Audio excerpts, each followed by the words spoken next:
மக்களே, அழப்பியில் வந்து போட் ஹவுஸில் ஸ்டே பண்ணியிருந்தேன்னு சொன்னேன் இல்லையா?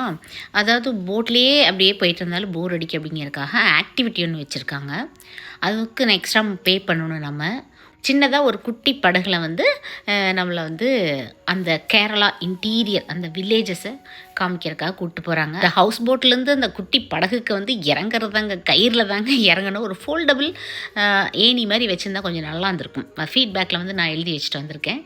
இது என்ன தெரியுங்களா, அந்த வில்லேஜஸ்க்கெல்லாம் வந்து பஸ் கிடையாது, போட்டில் தான் போகணும். ஆட்டோகிராஃப் படத்தில் வரும்ல, இதுதான் வந்து டவுன் பஸ் மாதிரி நிறையா போட்டு போயிட்டே இருக்கும்.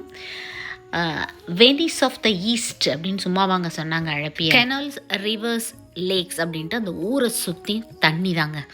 நாங்கள் இந்த குட்டி போட்டில் இப்போ பம்பா நதியில் போயிட்டுருக்கோம். சரிங்களா? பம்பா நதியில் குட்டநாடுங்கிற வில்லேஜ் தான் இது. பாலைஸ், கப்பைஸ் அப்படின்னு நம்ம ஊர்ல எல்லாம் விற்றுட்டு வருவாங்கள்ல, அந்த மாதிரி ஐஸ்கிரீம் எல்லாம் அங்கே வந்து படகுல தான் விற்கிது. சரிங்களா? மளிகை ஜாமான்னாலும் சரி, பால்னாலும் சரி, எதுனாலும் சின்ன போட்டில் தான். அந்த ஊருக்கு வந்து வேறு எந்த போக்குவரத்துமே கிடையாது. 2 வீலர் மட்டும் இந்த குட்டி பாலத்துலலாம் போய்க்கலாமா. எவ்வளோ பெரிய பணக்காரங்க, எவ்வளோ பெரிய வீடு, ஆனால் யாருக்குமே வந்து அங்கே கார் கூட கிடையாது. வேறு எங்காவது நிறுத்திக்க வாங்கலாம், பட் இங்கே அவங்க வீட்டு முன்னாடி கார் நிறுத்த முடியாது.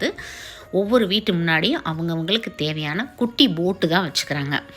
லேடிஸ்லேருந்து குட்டி பசங்கள்லேருந்து எல்லாருமே அதை இயக்கிட்டு அவங்கவுங்களுக்கு தேவையானதை கடைக்கு போய் வாங்குறது. அந்த மாதிரியெல்லாம் பார்க்குறக்கே ரொம்ப மனசுக்கு அமைதியாக, என்ன மாதிரி ஊருடா இதுன்னு அமைதியாக இருக்குதுங்க. நாங்கள் இந்த ஊருட்டு எங்கேயும் போக மாட்டோம். கேரளாவில் தான் அடிக்கடி ஃப்ளட்டு வருமே, வீடெல்லாம் தரமட்டமாய் ஒன்றுமே இல்லாமல் போனாலும் திரும்ப புதுசாக கட்டி நாங்கள் இங்கே தாங்க இருப்போம். ஒவ்வொரு ஃப்ளட்லேயும் நாங்கள் இதுதான் ஃபேஸ் பண்ணுறோம் அப்படின்னு அந்த போட்டு ஓட்டுற அண்ணாத்தே வந்து சொன்னாங்க. கொஞ்சம் யோசிக்கும் போதே என்னடா எப்படி அப்படின்னு இருக்குது. ஆனால் அவங்க வந்து அதெல்லாம் என்ஜாய் தான் பண்ணுறாங்க. திடீர்னு ஒரு மழை வந்துச்சு பாருங்கள், தொப்பையாக நனைஞ்சு அதில் ஐஸ்கிரீம் சாப்பிட்றது என்ன, இளநீ சாப்பிட்றது என்ன, அதெல்லாம் முடிஞ்சால் இன்னொரு நாள் இன்னொரு ஷார்ட்ஸில் சொல்கிறேன். Stay healthy.